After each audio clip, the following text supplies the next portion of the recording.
Have you ever made a promise to yourself, with every fiber of your being, that this time would be different? This time, I'll quit for good. This time, I'll stick to the diet. This time, I'll finally change. You start out with this incredible surge of energy, feeling like you could conquer the world. But then, a week, a month, or maybe even just a few days later, you find yourself right back where you started, caught in the same old loop, doing the very thing you swore you'd leave behind. The disappointment hits hard, and you start to think, what's wrong with me? Am I just weak? Let me tell you right now, you are not weak. You are not broken. You're human. And today, we're going to dive deep into the science and psychology of why we fall back into old habits, and more importantly, how we can finally, truly break free. First, let's talk about the honeymoon phase of change. When we first decide to make a change, our motivation is at an all-time high. It's like a shot of adrenaline to the system. Our prefrontal cortex, the part of our brain responsible for planning and decision-making, is fully engaged. We feel powerful, in control, and completely unstoppable. We visualize our new life, the new person we're becoming, and it feels exhilarating. We clean out the pantry, delete the dealer's number, or sign up for a gym membership. We are ready to completely rebuild our lives from the ground up. But here's the catch. Motivation is a feeling, and like all feelings, it's temporary. It ebbs and flows. It's not a reliable source of fuel for a long-term journey. What happens when that initial high wears off? When life gets stressful? When you have a bad day at work? When you feel lonely or bored?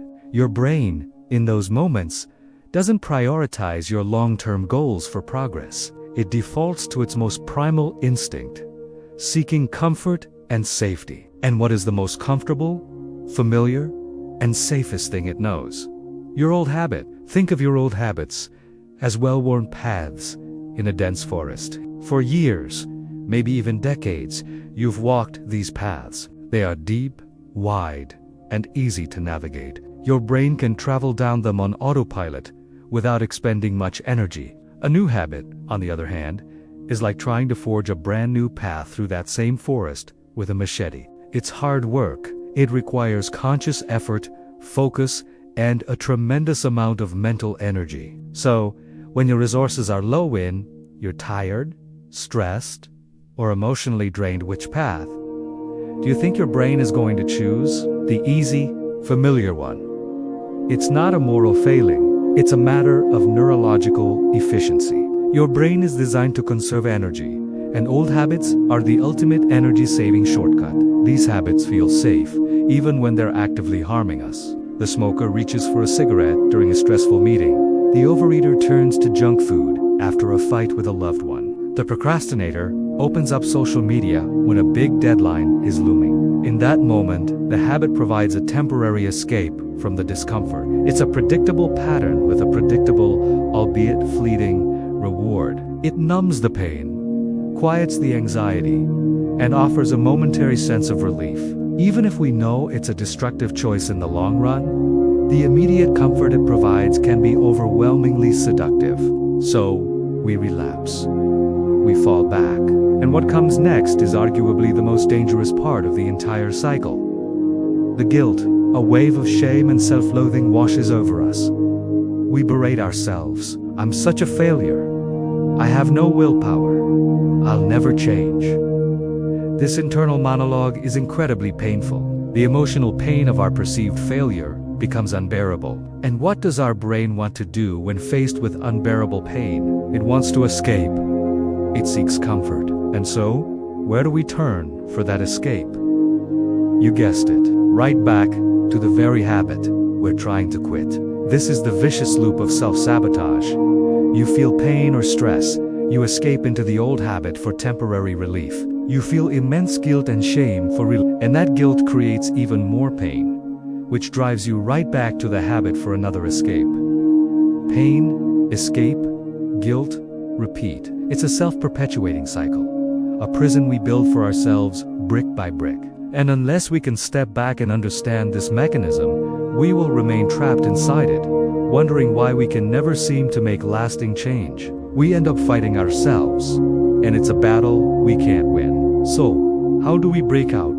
The secret isn't about having superhuman willpower or fighting your urges with brute force. Real, sustainable change isn't about fighting your habits, it's about replacing them. The human mind abhors a vacuum. It can't just live in emptiness. When you take something away, you must give it something better, something more fulfilling to fill that space. You can't just stop doing something. You have to start doing something else.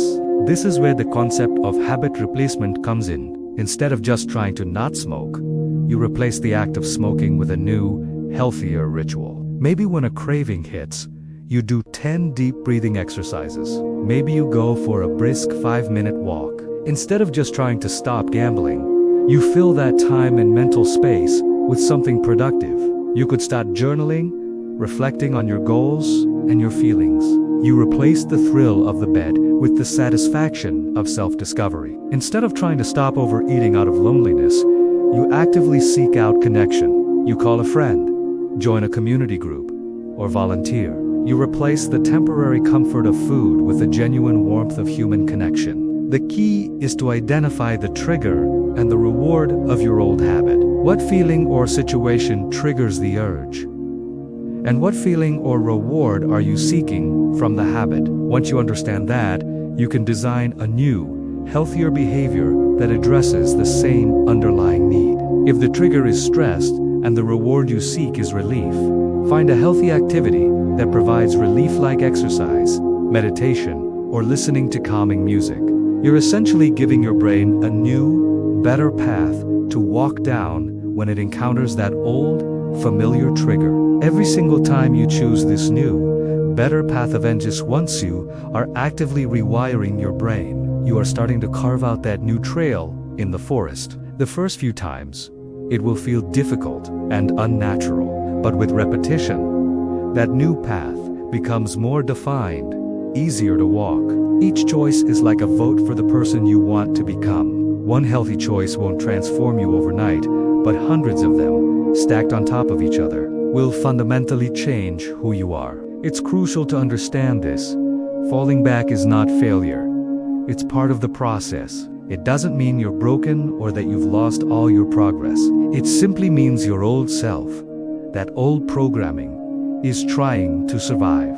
It's fighting for its existence. But each and every time you get back up, each time you choose the new path again after a slip-up, you prove that your new self is stronger. You might fall 10 times, but the only thing that matters is that you rise 11. That persistence, that resilience, that's how true freedom begins. It's not about a perfect, uninterrupted journey. It's about the courage to keep going, even after you've stumbled. So, the next time you find yourself slipping, I want you to try something different. Instead of beating yourself up, practice self-compassion. Talk to yourself like you would a dear friend who is struggling. Say, okay, that happened. It's not what I wanted, but it's not the end of the world. What triggered this? What can I learn from it? And what's my next right move? Analyze the relapse, not as a catastrophe, but as data. It's valuable information that can help you strengthen your strategy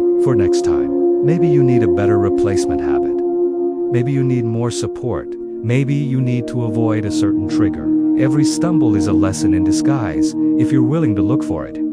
Change is a marathon, not a sprint. It's about building a new identity, one small choice at a time. It's about forgiving yourself when you falter and celebrating the small wins along the way. Did you resist an urge today? That's a victory. Did you choose your new habit over your old one, just once? That's incredible progress. These are the moments that build momentum. These are the moments that strengthen that new neural pathway until it becomes your new default. If this message has spoken to you today, please know that you are not alone in this struggle. We all stumble. We all have habits we wish we could leave behind. But here, in this community, we rise together. I would be so grateful if you would share a piece of your story in the comments. Your strength, your struggle, your moment of insight could be the very thing someone else needs to hear to find the courage to get back up one more time. Thank you for spending this time with me. If you found this helpful, please give this video a like. And don't forget to subscribe and hit that notification bell so you can join us on this ongoing journey of healing, growth, and becoming the strongest versions of ourselves. Remember, change isn't about perfection. It's about persistence. Keep going.